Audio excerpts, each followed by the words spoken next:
I'm going to just scooch myself right in here if I can, if you don't mind.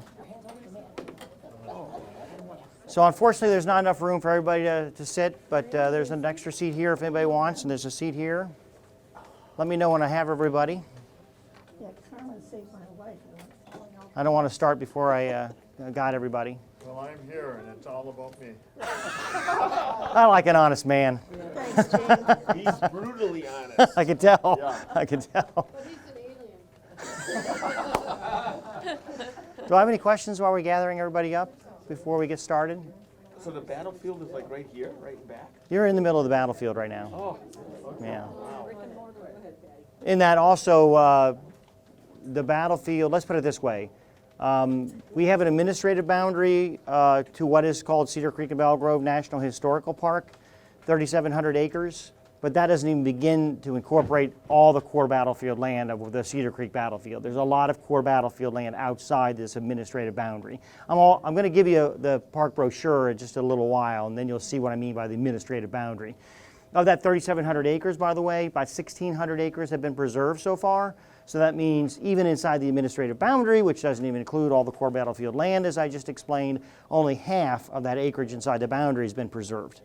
So that's the good news, bad news. Half the acreage inside the boundary has been preserved. Why is that good news? Because of that 1,600 acres, almost all of that has been preserved in the last 25 years.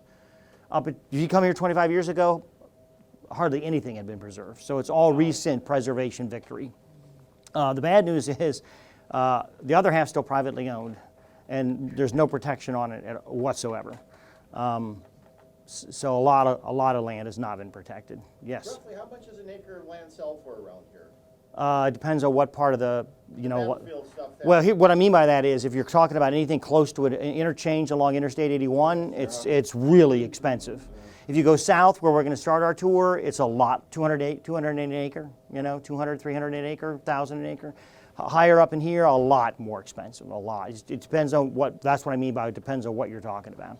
Because Interstate 81, if you didn't know this already, cuts through 11 individual Civil War battlefields here in the Shenandoah Valley, including Cedar Creek. Because it parallels the Valley Pike, which is now Route 11. And that was the main transportation feature right through the center of the Shenandoah Valley. And when they built that in the 1960s, there was no, historic preservation laws on the books that protected historic resources like Civil War battlefields, so it paralleled 11. Interstate 81 paralleled 11, and it cut right through those battlefields because all the battles were fought right along Route 11 or the Valley Pike. Yeah. So let me start by officially welcoming you all here to Cedar Creek and Bell Grove National Historical Park. I'm Eric Campbell, the Chief of Interpretation here at the park. The park itself is pretty new. It's only 17 years old. It was created as a partnership park in 2002. We work with different organizations that were here before us to interpret and preserve the resources and the stories associated with not just Cedar Creek, the Battle of Cedar Creek, but we are tasked with interpreting the entire history of the Shenandoah Valley, from its creation geologically eons ago all the way through the Civil War and beyond. We only started operations, doing programs and such, in 2010. So that's how new we are, and that's why we're in a strip mall. Got to start somewhere, right? So hopefully someday, as this park continues to develop, we'll get a real standalone visitor center, but we're not quite there yet. So what I want to do today, of course, is concentrate on the Battle of Cedar Creek. You need to be done by 4, is that correct? Yes, sir. All right, so we're going to stay on schedule and keep moving and get you done by 4 o'clock. So we have a lot of ground to cover. The tour will take exactly till 4 o'clock. I'm going to take every minute you give me. And we have a lot of ground to cover because there was a big battlefield. So Tim gave you an excellent tour today of 3rd Winchester, correct? Yes. All right. Did he give you a really good background of, the campaign and what led the armies here? Oh, yeah. I'm sure he did. All right. So I'm going to pick up where he left off. So after the Battle of 3rd Winchester on September 19th, 1864, then that's the largest and bloodiest battle fought in the Shenandoah Valley during the whole war. Early has no choice but to fall back, retreat southward, in an attempt to guard, the rich resources of the Shenandoah Valley, the breadbasket of the Confederacy. So he falls back southward or up the valley, past this area. You're looking at a map of the principal battlefield that becomes the Battle of Cedar Creek. Southward down the Valley Pike, that's the main road you see cutting through the length of this map. This represents an area about 10 miles long, by the way. Middletown is up here, and that "you are here" little thing we added to the map is where we are. Can somebody point to that? That's where we are. Very good. Thank you. Middletown hasn't grown that much since 1864. Past Cedar Creek, that's Cedar Creek cutting through the middle of the battlefield. It flows into the North Fork of the Shenandoah River right here. He passed Strasburg at the southern end of the map, and just up beyond the south end of the map, a couple of miles, is the narrowest point in the entire valley. From the north end of the Massanutten Mountain, that's what you're looking at here, Signal Knob, I'll get to that in a second. The Massanutten Mountain is a 60-mile-long mountain range that cuts straight through the middle of the valley. It's not part of the western wall of the valley, which is the Alleghenies, or the eastern wall of the valley, the Blue Ridge. It's a separate mountain range splitting the valley in two. And between its northern end and the Alleghenies is the narrowest point of the valley, just south of Strasburg, called Fisher's Hill. So Early tries to plug the valley right there along Fisher's Hills. It's a series of hills that runs across the valley floor, and it's called the Gibraltar of the valley. So that's where he tries to plug it.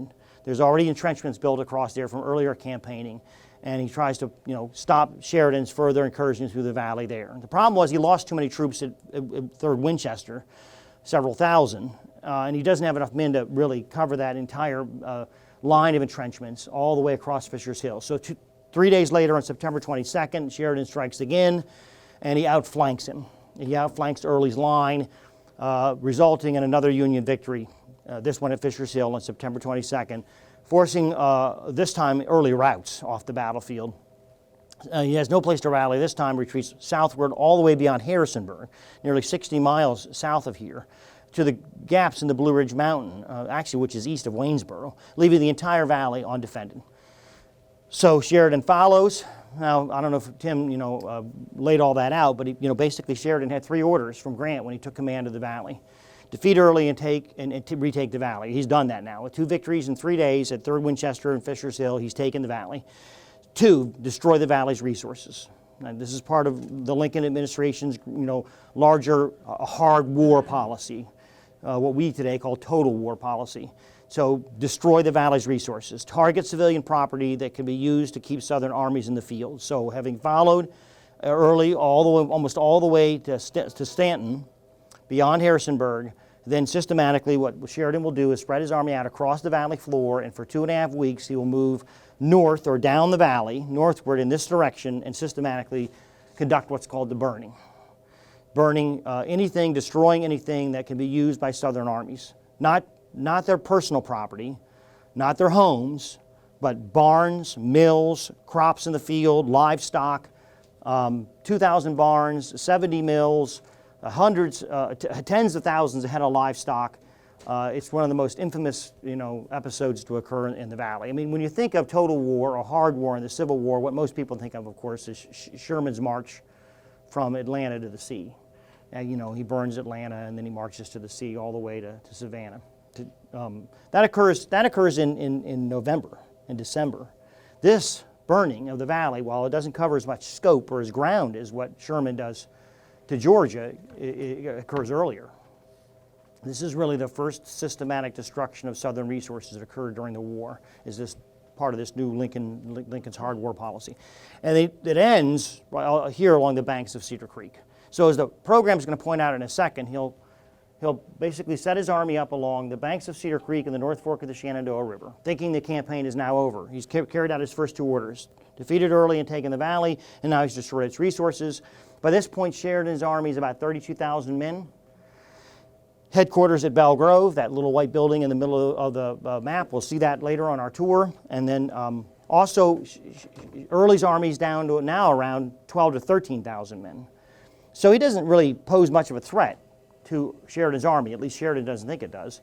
So he thinks the campaign is over. Most of his army thinks the campaign is over. And so on the 15th of October, Sheridan will leave to go to Washington, D.C. to attend a council of war. The question is, what part of his army will stay? A small part of his army will stay as a holding force to keep an eye on what's left of Early's army, and what main bulk of the army will leave the valley and return to Grant and his army outside of Richmond and Petersburg. That's really what's going to happen. Most of Sheridan's army will leave and return to Grant. Lee, down in Richmond, understands this, and he can't allow this to happen, because he's already outnumbered as enough as it is down in Richmond and Petersburg. He's got to keep Sheridan's army in the valley, and he's got to figure out a way to regain the valley. And so what he'll do, even though he can't spare these troops, he's going to do it anyway. Lee's going to send early 3,000 more troops as reinforcements, and he's going to tell him, do something. You've got to do something. And that's asking the impossible, if you ask me. You know, here he is, outnumbered, 2.5 to 1. You know, Sheridan's in a very strong position here on the banks of Cedar Creek on high ground. 2 of his 3 Army Corps are dug in, or actually entrenched, and Lee's telling him to attack. But when your commander's Lee and he's telling you to attack, you figure out a way to attack. And that leads to the Battle of Cedar Creek. So while Sheridan's gone, Early's going to figure out a way to make the impossible happen. And he will launch an attack that leads to the Battle of Cedar Creek on October 19th, 1864. One more last effort. And the plan he develops with his subordinates' help, especially John Gordon, his second in command, almost leads to the impossible victory here. The plan they developed is one of the riskiest, most audacious attack plans ever seen during the Civil War. And the map will lay that out for you. So let me start the map. It takes about 15 minutes. It'll walk you through the battle. It's basically 2 battles in one day. A Confederate attack that almost achieves the spectacular Confederate victory, followed by a lull or basically a quiet period, then a Union counterattack. And really the most famous incident of the battle is Sheridan's ride that turns the fortunes of war around. You have a question? Can the camera be on? Absolutely, sure. It's public domain, so go ahead, go for it. All right. All right, so go ahead and enjoy, and then what we'll do is take a short break. There's some restrooms here. Give you maybe 10 minutes to buy some stuff, and then we'll get going, all right? All right, enjoy. It was October of 1860. If you want to gather around here, go ahead. The final climactic battle of the Shenandoah Valley was about to be fought. The army of the Shenandoah, commanded by General Philip Sheridan, and numbering approximately 32,000 officers and men, was encamped north of Cedar Creek. We take care of our donation. I have probably 2 options. We're going to give a sizable chunk of change to the Shenandoah Valley Battlefield Foundation, or we can donate to the Civil War Battlefield Trust, which I've been a member for 110 years, and ask them to direct it towards Cedar Creek. What would you rather? What, you want to leave it up to me? Yeah. If it was up to me, I'd give it to the Civil War Trust, which is the American Battlefield Trust now. Yeah, and just make it in the park's name. I mean, you just make it in your name, but just tell you, just mention it. You know, you visited, and you can direct it wherever you want. That's It's going to fine. be directed here. Okay, great. Yeah. Okay, thank you. That'd be wonderful. Thank you. No, I appreciate it. Yeah, Thanks no for problem at all. taking the time to do Oh, I love it. this. When were you at Gettysburg? How many years ago? It's about 10 years ago. I came down here in 2009, but I worked there about 23 years. Okay, Yeah. my boys were 9 years old. They're 29 now. Oh, wow. You gave a talk in front of the Peace Lodge. Yeah, and you mentioned that in one of your emails. And Yeah, they remember it to this day. that's great. So you were good then, all right? I appreciate that. Thank you. Well, you give credit where it's due. All right, thanks.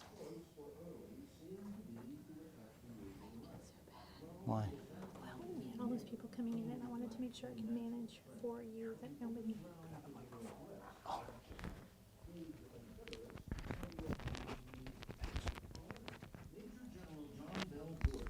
Early's second in command, devised an unexpected alternative. Toiling up the steep slopes of Massanutten Mountain on October 17th, Gordon and several other officers reached Signal Knob, where they met an inspiring panorama. The entire lower Shenandoah Valley was visible. More importantly, they had a perfect view of the Union Army. One officer recalled, there the Union Army was, with the roads leading to it, the place where he could be best attacked and how the lines could move, how far to go and what to do, just like a large map.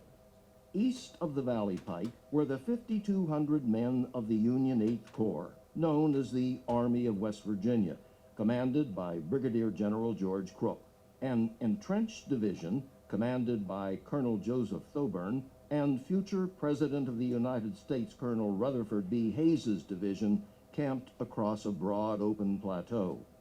Next in line on the west side of the Valley Pike was the 19th Corps, commanded by Brigadier General William Emory, with 2 divisions and 9,100 men entrenched on the bluffs above Cedar Creek. The 6th Corps, commanded by Major General Wright, was encamped on high ground to the north, locally known as Red Hill. Protecting the Army's right were 2 divisions of cavalry, commanded by Brigadier General Wesley Merritt and Brigadier General George Custer, located 2 miles upstream off the map. Despite the long odds, Early agreed upon the plan and put it into motion on the night of October 18th. It was, taken as a whole, one of the riskiest and most audacious assaults attempted during the entire Civil War. The march started at dusk near Fisher's Hill, south of Strasburg. The men were ordered to maintain absolute silence. The largest force, under Gordon, crossed the Shenandoah River and began its trek along the base of the Massanutten. They splashed through the chilly waters of the Shenandoah before dawn at 2 locations and took up their attack positions concealed by a dense fog that blanketed the area during the night. Meanwhile, the 2 other prongs of the Confederate attack also moved into position through Strasburg before splitting. A 3,000-man division commanded by Major General Joseph Kershaw passed beyond the town and crossed Cedar Creek below Colonel Thoburn's position. Finally, Brigadier General Gabriel Wharton, followed by all of the Confederate artillery totaling 34 cannon manned by 1,000 men, marched along the Valley Pike to their assigned starting point. By 4 a.m. on October 19, 1864, Early's 3 columns were poised to launch their surprise attacks. But more importantly, Early had managed to place approximately 9,100 men combined against the isolated 5,200 men in the Union 8th Corps.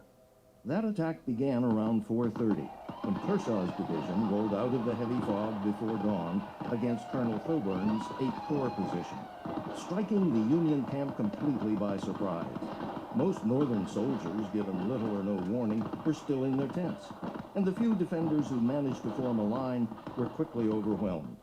Within minutes, Thoburn's division was routed and fleeing. Upon hearing Kershaw's guns, Gordon quickly ordered his 3 divisions to strike Colonel Hayes's hastily formed battle line. At the same time, General Wharton's division advanced down the Valley Pike to threaten the front of the 19th Corps. The long roll was sounded in the Union camps, and the men quickly filed into their entrenchments. Their commander, General Emory, however, faced a dilemma. He was threatened from 2 directions. Wharton's line moved against his front, while 8th Corps fugitives fleeing through his lines alerted Emory that the most serious danger was from his left rear.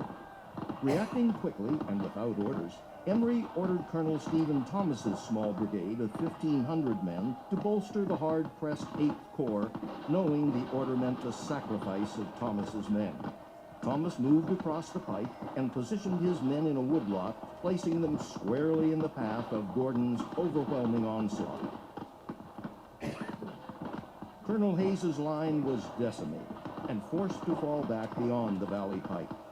This left Thomas's small brigade to face, according to one of his men, the swarming enemy which broke upon them with almost resistless fury.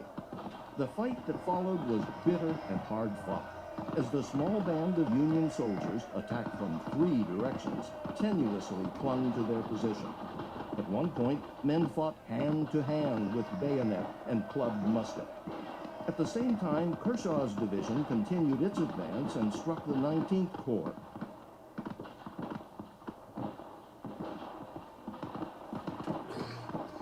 With the Union left gone, General Emory realized his position could not be held and ordered his men to withdraw.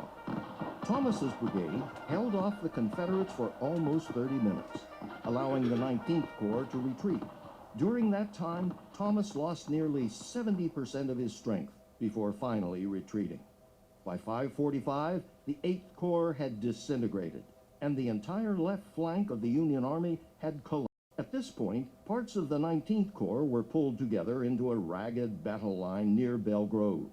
General Wright hoped this would give the shattered 8th Corps and other units time to reform to the rear and allow the only intact infantry corps, the 6th, time to move to the front.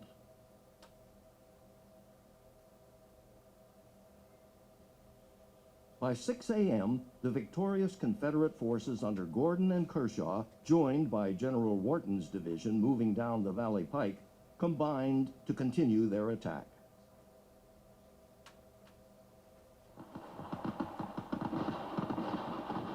Union soldiers scrambled to evacuate the Army's headquarters at Belle Grove, while the 6th Corps set up its main line of battle to the rear, along the northern bank of Meadow Brook and near Middletown. By 7 o'clock, the Union line around Belle Grove was forced to retreat, as the Union headquarters fell to the southern advance.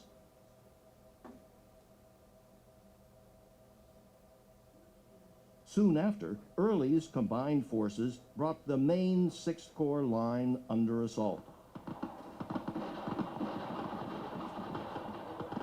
Understanding the importance of the Valley Pike as the Army's only line of communication, supply, and possible retreat, General Wright ordered the bulk of his cavalry from his right flank over to his left in order to protect the pike. Kershaw's men managed to force a crossing of Meadow Brook, pushing back the Union right where the combat intensified.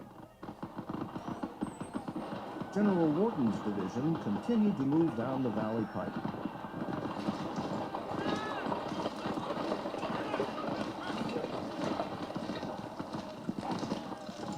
Forcing the final division of the Union 6th Corps, commanded by Brigadier General George Getty, to retreat to a prominent hill overlooking Middletown, the site of the town's cemetery, around 8 a.m.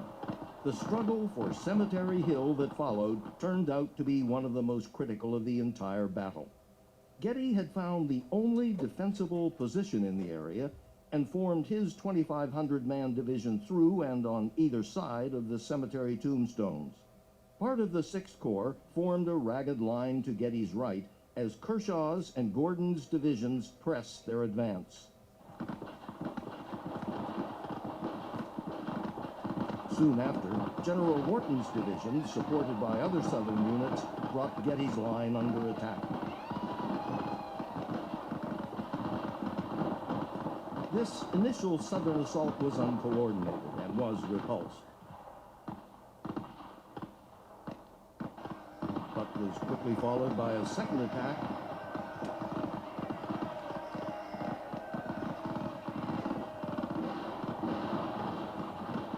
also repulsed.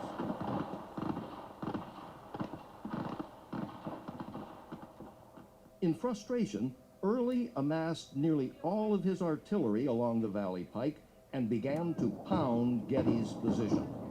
During this time, the Union 6th and 19th Corps continued their withdrawal to the rear, where officers rallied the shaken troops into the semblance of a battle line.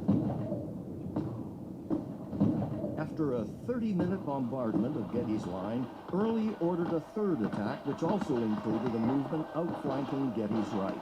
After holding for 90 minutes and now facing overwhelming odds, Getty withdrew.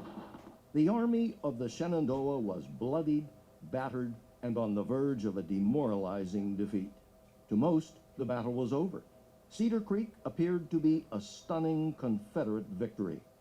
Early assumed the Union Army was preparing for a full retreat north. He thus ordered his lines to advance to the northern outskirts of Middletown, but would push them no further. Believing his own men were too exhausted, and his lines were weakened by the loss of men who were plundering the Union camps, Early felt the best he could do was to hold what had been gained. Those gains were quite impressive and included over 1,000 prisoners and 24 Union cannon. Despite this success, Gordon urged his commander to continue the advance. Frustrated, he later called this delay the fatal halt. During this debate, Early, Gordon, and the rest of the Confederate Army heard cheering from the Union lines. Although they did not know it, this celebration marked the arrival of Union Commander General Philip Sheridan, and with him a turning point in the tide of the battle. Returning by horseback that morning, Sheridan had no idea of the disaster that had befallen his army. Soon, however, the sounds of battle reached him, followed by fleeing Union soldiers spreading rumors of defeat. Riding hard, he rallied soldiers along the way and arrived on the field around 10:30. Sheridan's ride, as it became known, would later be celebrated in art and poetry, and forever cemented his status in American history. Sheridan immediately rejected all suggestions to order a full-scale retreat, and instead began to plan for a counterattack. In order to restore his haggard army's morale, Sheridan then rode along the length of his rallying battle lines, which the men, according to one veteran, greeted with a perfect frenzy of enthusiasm. Preparations for a counterattack commenced immediately, but took some hours to complete. This included a final adjustment of his infantry lines and the shifting of part of his cavalry back to his right flank. Early made one final half-hearted effort to advance around 1 p.m., but Union resistance quickly convinced him to call off the attack. This move resulted in a final adjustment of his lines, with his left forming along Miller's Lane and his right east of Middletown. His plan was to secure his captured spoils and hold on until darkness could cover his withdrawal from the field. By 4 p.m., Sheridan had positioned his forces, and soon after ordered his counterattack to begin. Bugles sounded, and the lines of blue, over 2 miles long, swept forward. Hoping to quickly overwhelm the smaller Confederate army, Sheridan instead saw his advance met stiff and determined resistance. The northern lines were greeted by a withering volley, which, according to one Union soldier, was so sudden and terrible the line at once became completely paralyzed and was brought to a dead halt. The situation turned from bad to worse, as Early's army not only held their thin lines, but then launched a small counterthrust, which briefly turned the Union right flank. The fate of the battle hung in the balance for a few moments before the Union right rallied and pushed back. At this critical moment, the Union cavalry on the far right, commanded by Major General George Custer, launched a devastating charge across the open fields beyond the Confederate left. Although the main Confederate line along Miller's Lane continued to hold, and the Confederate right repulsed the Union attack against them, disaster quickly unfolded along the Confederate left. With their flank turned, Early's left wing had no choice but to fall back and form a new line.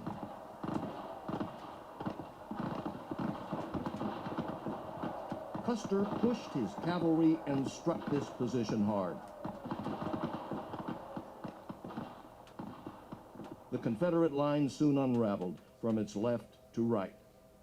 The Confederate retreat quickly turned into a rout, as the exhausted and now demoralized Southern soldiers fled the field as rapidly as possible in order to save themselves. By 5 p.m., the Confederate Army of the Valley ceased to exist. Losses included over 300 ambulances and wagons, 200 horses, hundreds of small arms, 48 cannon, including all 24 the Union Army had lost that morning, and over 1,000 prisoners. The final cost of the battle was also extremely high.